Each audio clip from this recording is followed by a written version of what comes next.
Lesson 4.4, corresponding parts of congruent figures. In this lesson, the main theorem is corresponding parts of congruent figures. If two figures are congruent, then their corresponding parts are congruent. And in our proofs, we are going to use CPCF as our abbreviation for this theorem, as shown right up here in pink. So if two figures are congruent, if we can prove them by SAS, SSS, ASA, and AAS, then all the corresponding sides and angles should also be congruent. The proofs are very similar to the ones we've been doing. You still have to prove triangles are congruent, but then at the end you'll just have another step to prove corresponding parts are congruent. So first, write the congruent statement before you start the proof. So let's try one. Given angle KBC and angle ACB are congruent, angle K and angle A are congruent, and we have to prove that KB and AC are congruent. And it looks like we're going to get this step right here congruent also. And how do we get that other side congruent? Reflexive. So our goal in the proof is going to be to prove the two triangles congruent, and then we're going to use CPCF to prove this part congruent. So let's make our triangle congruent statement first. So we're going to say triangle CBK is congruent to triangle BCA. So then B and C are congruent, and K and angle A are congruent. So in our proof, reason 1 is going to be given. Reason 2 is going to be given. So as of right now, we have two pairs of angles, and we need to get this other side in there.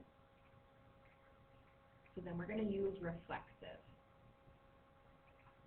So now we need to decide how we're going to get those two triangles congruent, because that's going to be our next step. So if I look at the order, I see angle, angle, side, angle, angle, side. And now once we have the triangles congruent, we can use CPCF to get any other corresponding parts congruent. So now KB is congruent to segment AC because they are corresponding parts on those triangles. Here's the second proof. Given AB is congruent to AC, M is the midpoint of BC. Prove that angle AMB and angle AMC are congruent. So again, we want to get these two triangles congruent first. So our congruent statement is triangle AMB is congruent to triangle AMC.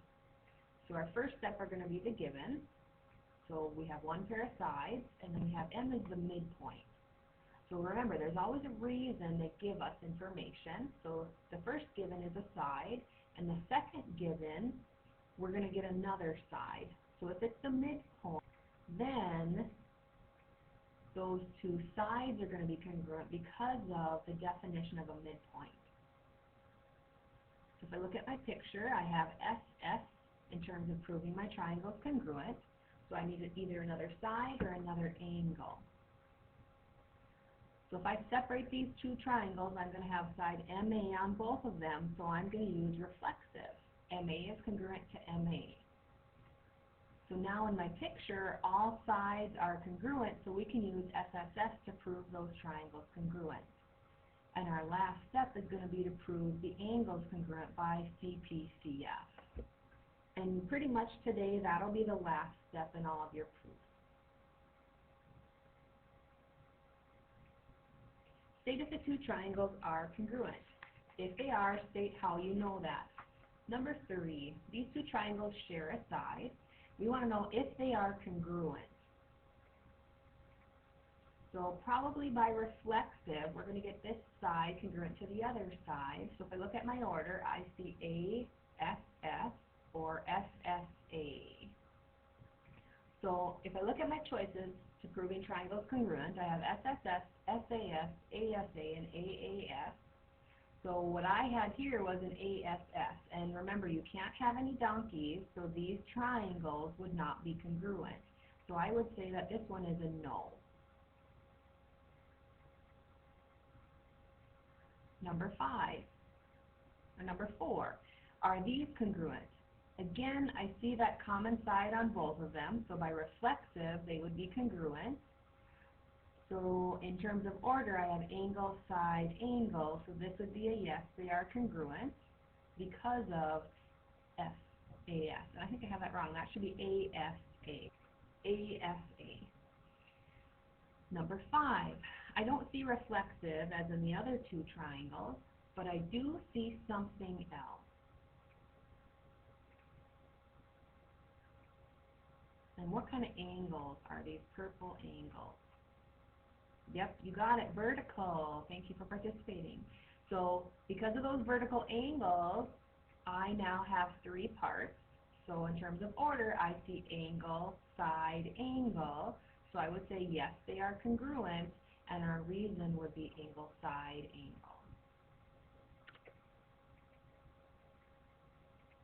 So why don't you try these 3? Pause the video so that you have time to work. Here are my answers. Number 6, I said yes because of SAS. We would have this hidden angle in here because of vertical angles theorem. In number 7, I again said yes, and that would be because of the vertical angles theorem again, because all right angles are congruent, so then we have angle, side, angle. And number 8, we don't have reflexive because none of the sides are shared. We don't have vertical angles, none of the vertices are connected, so this one is a no. State what additional information is required in order to know if the triangles are congruent for the given reason. Number 9. Well, in this picture, we know by reflexive that UT is going to be congruent to UT, and we need to get angle, side, angle. So right now I see an angle and a side, so we would need another angle. So I'm going to bet that we need this angle and this angle. So to write those two, you need 3 points. So I have angle TUD is congruent to angle TUF.